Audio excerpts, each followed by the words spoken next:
I wanted to go through the new ones, basically the policy intent for this rationale for the Afghan Citizens Resettlement Scheme and the Afghan Relocation and Assistance Policy Scheme.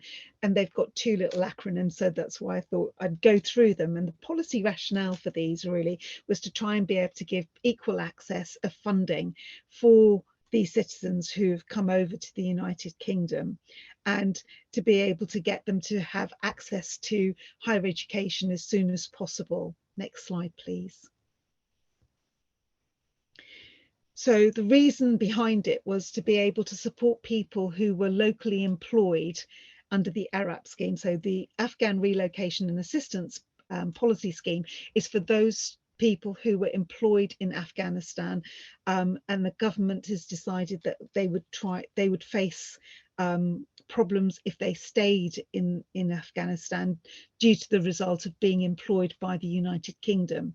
And to be able to help them, we would try and get them to qualify with statuses such as refugee status.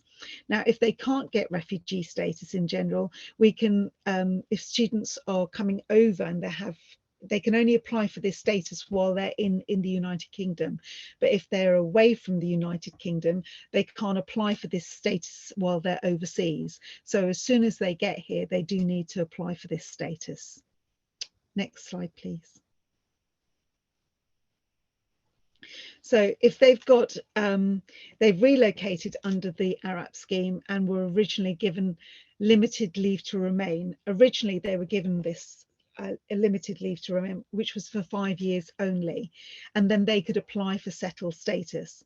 Now, the government have advised on September 2021 that moving forward, they really wanted the Arap scheme. Now students would be given indefinite leave to remain immediately. Now those students who were given limited leave to remain can automatically apply for leave to remain through their status. They can apply any time that they want to, and they can then apply for this status, but either of them can still apply for student finance, and we will grant them funding based on this particular residency. Next slide, please. I mentioned terminology. There's lots and lots of terminology. So as you can see there, that I've got the Afghan Citizens Resettlement Scheme that I've talked to you about. I touched on advanced learner loan. As I said, that's not, it's called all for most of the time. So if you go to a college and you're looking at that, this is a loan and it's only a tuition fee, and it's given to students who want to do a course at a college, generally speaking, and it's not a higher education course. It doesn't mean that it's not a level 6 or 7, because some colleges can do that, but you can still get a loan under the advanced learner loan, and it's not deemed as a higher education. So for instance, I've got a few degrees. Let's say I've got a degree, a BA that I've done as a university degree, but I would like to be, let's say I've done it in music, and I've decided I want to do accounting and I need another course. I won't be able to do another degree to get it funded. I could fund my own degree, but I couldn't get the government to give me funding for it. I could do what's called an advanced learner loan with a local college who might do a degree, even up to a degree they could do as level 6. But the funding comes from a different pot. It's under the advanced learner loan, and I could then take out an advanced learner loan to be able to do that. I've touched on Arap. A lot of our paperwork, we use AY for academic year. DFE is the Department for Education. They're the people that actually give us our policies and how we then run our application processes through them. The DFE, the same for Northern Ireland. Then we've got indefinite leave to remain. We use different wording, ILR, all these things make a difference. So indefinite leave to remain as a victim of domestic violence or domestic abuse.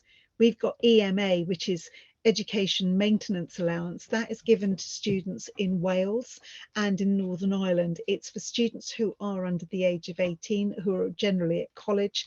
They get a certain allowance to be able to go and go to college, basically. FE is for further education, and FT is for full-time. So in higher education, we use FT and PT. I think the next slide will probably say PT. Yeah, PT is about halfway down, part-time. So HE is higher education, and then you've got indefinite leave to remain in, and then you've got indefinite leave to enter, you've got limited leave to remain.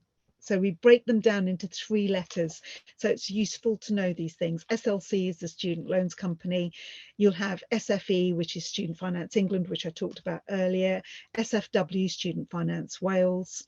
You've got UG, which is undergraduate, TFL is tuition fee loan, and WG is Welsh Government. So I thought this might help you when you're looking at it again to just get an idea of what these acronyms mean. When you see them somewhere, you might go to a website and you think, oh, I don't know what PG is. It's postgraduate. It might be that you've just looked at something and it's not for you. It was what under the Welsh Government and it doesn't apply to what you're looking at.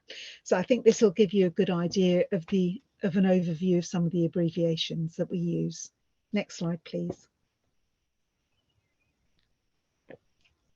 Just talking through, I talked to you the rationale behind why the Afghan status has come through and how it's working. This is the eligibility area, which means who's actually eligible. Now, under this particular policy for the Afghan, both of them, all new students from last year across all domiciles would be entitled to funding automatically.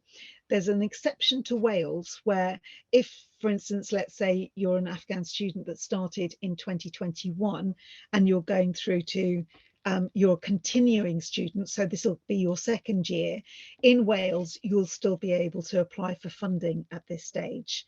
So it's just looking at which domicile that you're in, and the links that I gave you earlier will be able to provide you with more information.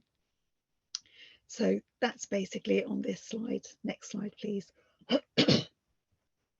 So the residency criteria for students under that is going to be the same for the refugee status, Calais leave to remain, excuse me, and status leave as a stateless person.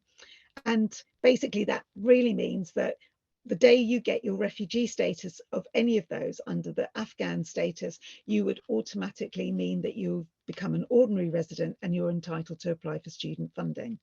There's a slight exception to the rule for Northern Ireland where they give discretionary leave to enter, and they would be able to give you full funding if you're a Northern Irish student from this academic year, 2022-23. Next slide, please.